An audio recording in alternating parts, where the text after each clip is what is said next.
ഇരട്ടത്താപ്പിന്റെ രാജ്ഞിമാർ ഇവരുടെ കഥ പറഞ്ഞു തുടങ്ങിയാൽ അവസാനിക്കില്ല. ഇങ്ങനെയാണ് വിജയ് ബാബു, അതായത് നടനും പ്രൊഡ്യൂസറുമായ വിജയ് ബാബു ഗീതു മോഹൻദാസിനെയും റിമ കലിംഗലിനെയും വിശേഷിപ്പിച്ചത്. യശ് നായകനാകുന്ന ടോക്സിക് എന്ന ചിത്രത്തിന്റെ ടീസറിനെ ചൊല്ലി ഉടലെടുത്ത വിവാദങ്ങൾ പുതിയ തലത്തിലേക്ക് എത്തിയിരിക്കുകയാണ്. ടീസറിലെ ദൃശ്യങ്ങളെ ന്യായീകരിച്ച സംവിധായക ഗീതു മോഹൻദാസിനും അവർക്ക് പിന്തുണയുമായി എത്തിയ റിമ കലിംഗലിനുമെതിരെ രൂക്ഷമായ ഭാഷയിലാണ് നിർമ്മാതാവ് വിജയ് ബാബു പ്രതികരിച്ചിരിക്കുന്നത്. വിജയ് ബാബുവിന്റെ കുറിപ്പ് പ്രകാരം കോട്ട്, ഇരട്ടത്താപ്പിന്റെ രാജ്ഞിമാരെക്കുറിച്ചും അവരുടെ ഓരോരുത്തരുടെയും കഥകൾ പറഞ്ഞു തുടങ്ങിയാൽ അത് അവസാനിക്കില്ല. അവരുടെ വാക്കിനും പ്രവൃത്തിക്കും മറുപടി പറയാതിരിക്കുന്നതാണ് നല്ലത്. കാരണം എല്ലാ ആനുകൂല്യങ്ങളും എപ്പോഴും കൈപ്പറ്റിക്കൊണ്ട് സ്വന്തം സൗകര്യത്തിനനുസരിച്ച് വാക്കിനെയും പ്രവൃത്തിയെയും വളച്ചൊടിക്കുന്നവരാണിവർ. ഒരു പുരുഷനെയോ പുരുഷന്മാരെയോ ആക്രമിക്കണം എന്ന് തോന്നുമ്പോൾ മാത്രം സ്ത്രീരത്നങ്ങൾ എന്ന നിലയിൽ അവർ ഒന്നിച്ചു ചേരും. സ്വന്തം താല്പര്യങ്ങൾ സംരക്ഷിക്കാനായി കൂട്ടമായി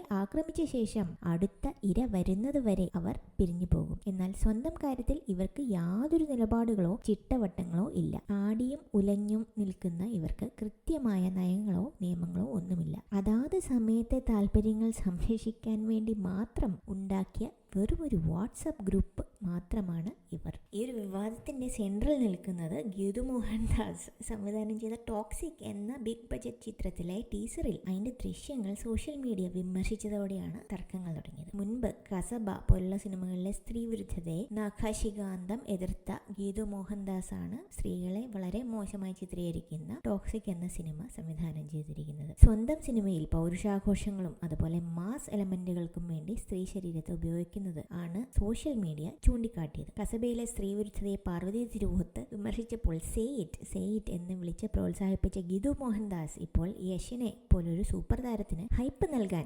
സമാനമായുള്ള രീതിയിൽ ദൃശ്യങ്ങൾ ഉപയോഗിക്കുന്നത് വിരോധാഭാസമാണെന്ന് നിതിൻ രഞ്ജിപ്പണിക്കരും ചൂണ്ടിക്കാട്ടിയിരുന്നു. ബാബുവും അതുപോലെ നിതിൻ രഞ്ജിപ്പണിക്കരും അടക്കമുള്ളവർ ഇവരുടെയൊക്കെ പഴയ നിലപാടുകളെ ഓർമ്മിപ്പിച്ചുകൊണ്ട് രംഗത്തെത്തിയത്. ഈ വിവാദത്തിന്റെ സെൻട്രൽ നിൽക്കുന്ന ടോക്സിക് പോലുള്ള മാസ് ഫിലിംസ് ഞാൻ പൊതുവെ കാണാറില്ല. പുഷ്പ, KGF ഇതൊന്നും തന്നെ ഞാൻ കണ്ടിട്ടില്ല. എനിക്ക് അത്തരം ഫിലിംസും അതിലെ ഓവർ ആക്ഷനും പൊതുവെ ഇഷ്ടപ്പെടാറില്ല. യശ് നല്ലൊരു ആക്ടറാണ്, എസ്പെഷ്യലി ഇവൻ കമ്പയർ ടു അല്ലു അർജുൻ. ഇയാൾക്ക് നാഷണൽ അവാർഡ് കിട്ടി എന്ന് പറഞ്ഞിട്ട് എനിക്കിപ്പോഴും അത് വിശ്വസിക്കാൻ പറ്റുന്നില്ല. എന്തിനാണ് ഇയാൾക്ക് നാഷണൽ അവാർഡ് കൊടുത്തത് എന്നും മനസ്സിലാവുന്നില്ല. എനിവേ, ഏതായാലും ഈ ടോക്സിക് എന്ന് പറയുന്ന സിനിമ കാണില്ല. ഈ ഒരു വിവാദത്തിന്റെ പ്രധാന കോർ എന്ന് പറയുന്നത് എൻ്റെ അഭിപ്രായത്തിൽ ഈ പറയുന്ന നടിമാർ അല്ലെങ്കിൽ ഈ സോകോൾഡ് ഫെമിനിസ്റ്റ് കാണിക്കുന്ന ഇരട്ടത്താപ്പ് തന്നെയാണ്. ഞാൻ എപ്പോഴും സ്ത്രീ സ്വാതന്ത്ര്യത്തിൽ വിശ്വസിക്കുന്ന ആളാണ്. ഒരു സ്ത്രീ എന്ന നിലയിൽ എല്ലാ സ്ത്രീകൾക്കും സ്വാതന്ത്ര്യം വേണം, അല്ലെങ്കിൽ അവർക്ക് സുരക്ഷിതമായിട്ട് ജീവിക്കാനുള്ള അവകാശമുണ്ട് എന്ന് വിശ്വസിക്കുന്ന ആളാണ്. Just like a lot of men. നമ്മുടെ നാട്ടിൽ ഒരുപാട് പുരുഷന്മാരും ഇതിൽ വിശ്വസിക്കുന്ന ആൾക്കാരാണ്. സോ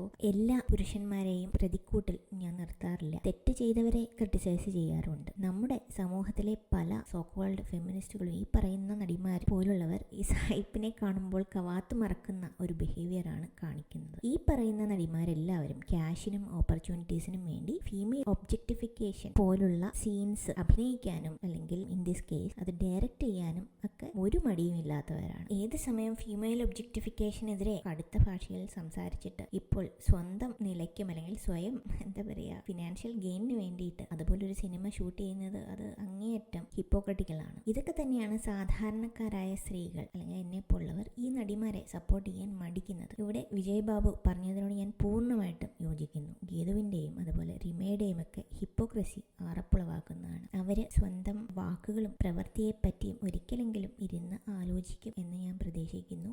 ബട്ട് ഇവരുടെ സ്വഭാവത്തിൽ നിന്ന് അങ്ങനെ ഒരു ഇൻട്രോസ്പെക്ഷൻ ഉണ്ടാവാൻ എനിക്ക് തോന്നുന്നില്ല. But let's hope for the best.